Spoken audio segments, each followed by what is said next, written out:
Donald Trump lost that massive fraud case to New York Attorney General James. Now he faces staggering costs, not only from losing the fraud case, as I'm about to walk through with you, but losing a lot of other cases that are piling up. That news hit like a freight train. It is a big number. It is a staggering number. In fact, it is a record number. Judge Arthur Engoron deciding that Donald Trump is liable for $350+ million. This is a major gut punch, as we all well know, to Donald Trump, to his legacy. To even say it's a body blow may be an understatement. The court has done everything short of ordering that Trump be thrown into a wood chipper. This is really a decision that will cause a lot of pain. You can see the consequences there and the wide coverage Friday on all the channels, including Fox. The baseline number over 300 million, but with the interest over 450 million for these fraud fines. The costly penalty for Trump, though, is entirely foreseeable. Donald Trump has long done business on the edge or over it, on the line or over it, however you want to put it. He has clearly, repeatedly broken ethical and legal rules, and he profits as he goes and then just waits around to see what, if any, consequences there are. Now, let me tell you this up front. Donald Trump has to pay up or appeal within this 30-day deadline. If he appeals, as he knows himself from past losses, he still has to put up huge sums of money. He has to set aside the money amount that he owes now, or get a bond for it, or put up properties as collateral. That's how it works for everybody in our legal system. Now, that huge loss on Friday is a much larger penalty than most businesses ever pay, or ever find ever, okay? Public, private, you name it. For Trump, it's actually worse than it looked during that bruising news day, and I'm going to show you why right now in our top story. His many losses and costs are piling up. The first Carroll defamation suit, that loss cost him $5 million. He's already been forced to set aside that money, as I'll explain in a moment. The second larger loss over more defamation against her led to that whopping $83 million penalty. His many civil and criminal cases are costly to defend. Trump has stiffed lawyers. That's not working anymore. So many of the lawyers that you see working for him now and recently, they're requiring payments up front to even start the job. So back to our breakdown chart. Last year alone, Trump had a whopping $50 million in legal fees. Now, some of those he was able to pass off to his super PAC. Then there are these other nicks and cuts for other legal losses. Just about under $500,000 to the New York Times for a losing effort to sue them. About $1 million for a suit against Clinton that was so empty it was deemed legally frivolous. Another $100K for refusing to comply with a subpoena and getting dinged for that. So you take it all together and now look at this. Friday's whopping loss. $355 million for that fraud penalty. And then with numbers that large, the interest on the fraud fine adds up every day until paid.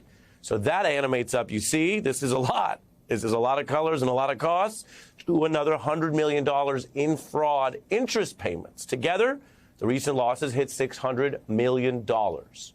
This is well over $500 million when you take it all together. And what we reported on Friday was just part of the chart you're looking at. When you look at it all together, as you can see, this is ominous for anyone as a matter of business. And if your business is tied to who you are personally, then as a matter of your life and your wealth, or lack thereof, for the long-term future.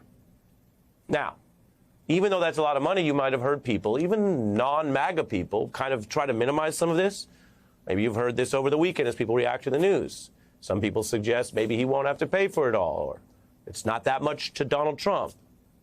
Well, let me tell you tonight, we work with the evidence. I've heard those claims myself from different people. The evidence we have suggests those kind of claims are false. This is a ton of money to him because he's not so rich that he can just toss off half a B or a B here and there. Now, there are people like, say, Elon Musk, who could do that because for Elon Musk, even $1 billion is still a small fraction of his total worth. The evidence shows that's not the case for Donald Trump right now. This man, now punished severely for habitual fraud, according to New York State, has used spin and rhetorical fraud to make people, even some of his critics, actually fall into those talking points I mentioned, fall into the habit of mind of wrongly thinking he has more than he does. So I'll show you the evidence first. Donald Trump does not have enough cash around to even cover this fine, let alone the other costs that I mentioned stacking up. When forced to account for his cash, the bluster fades. It turns out Trump has under $300 million on hand in cash. And I told you we deal in evidence. That's according to his own recent financial statement, what he put forward. And if he owes over $500 million and counting, how does that impact his net worth? Again, a long way from Elon. Trump has about roughly $2 billion. Okay, that's according to the New York prosecutors who studied his books to win this case, who had the better side of the argument, who won according to the independent judge, as well as other assessments, as the AP reports you see right there. So by those numbers, Trump's punishment and related costs are actually now taking out roughly a quarter of his net worth and counting. Now, about the other piece of the conventional wisdom that, well, Trump gets away with everything, almost everything he wants to. Somehow he outruns every penalty, quote unquote. I'm putting that in scare quotes. Well, remember, I'm going to be very direct about this. When you hear that, whether you hear someone say it or someone post it on the internet, you got to remember something. A lot of people are just talking. They're not doing research. They're not checking the evidence. They don't call around to ask experts or check the legal rules before they say things like that. So you can hear it 5 times, and it doesn't make it any more valid than if you heard it once, none, or 100 times. It's not based on anything. So you might hear people say, well, Trump isn't even paying these fees. Well, in reality, there's a legal process. Losing defendants who don't pay can just have their bank accounts frozen, their property seized. That's an even worse and more extreme measure, which is used. And then take the earlier fine I mentioned in that list for the defamation loss. The first one, we can report for you that money has already left Donald Trump's accounts. So if you heard someone talk about this, maybe they don't know that. Maybe they don't care. Maybe they don't follow the facts. But I can show you here. He already was forced to put it in a trust, meaning the money left his accounts. It's held by his law firm under the standard rules during an appeal. And that alone is over $5 million he parted with. Politico noting Trump would likely have to sell something, although it wouldn't necessarily have to be property. He can sell investments or other assets during all this, as clearly the costs are outstripping what he has on hand. And all of this comes on top of the various criminal trials that Trump is now bracing for. The first ever criminal trial of a former U.S.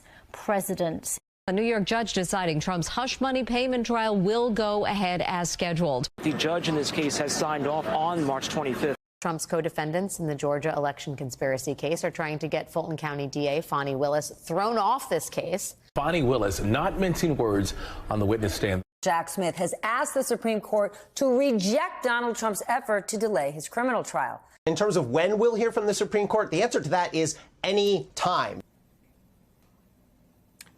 So I started tonight reviewing all of the assorted fiscal, financial problems for Trump from largely the civil side. There's only 2 types of law in America. Don't let it get too complicated. There's civil. That's the lawsuits you usually hear about. That's people suing people for the most part, and they usually sue for money. And then there's criminal. That's only the government can do that. That's prosecutors saying you did something so serious that money wouldn't handle it. It's not going to be dealt with that way, that you could end up in jail or prison. So as Trump loses money in those civil cases, including that massive fraud judgment that ended the week, we also have just learned a lot more about these criminal trials, rulings that have reshaped the plan as it was set even a few months ago.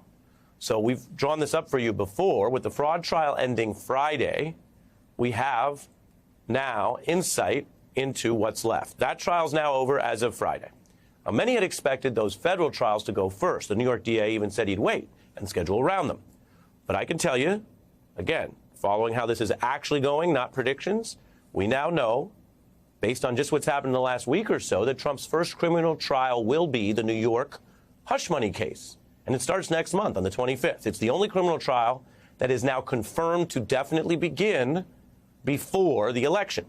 That Georgia RICO case had the proposed August trial date, but it's not likely to hold. The case is complicated now by those allegations of misconduct by DA Willis. In that busy week, I mentioned the fraud trial ended Friday. Thursday and Friday was the hearings for that. Willis took the stand near the end of the week defending herself. All of that's taking more time. And then while Jack Smith for the DOJ has won 2 rounds, beating Trump twice on that immunity issue, that case is now already slated to run later than the New York hush money case. It could be April, May, or far later if the Supreme Court slows it down by intervening. There's also the federal Florida case, which we don't even get into right now, but when you put it all together, what you can see in the new calendar is the predictions don't take you so far. The original prediction was federal cases first. But now, as you can see, the green confirmed case is the New York case. And the other cases, the DOJ coup trial on appeal, could come sooner or later. We just don't know. So if you take it together, what have we learned over the course of just the last week? Well, it's very expensive to be Donald Trump and try to defend all of these different civil cases when basically, what are you left with?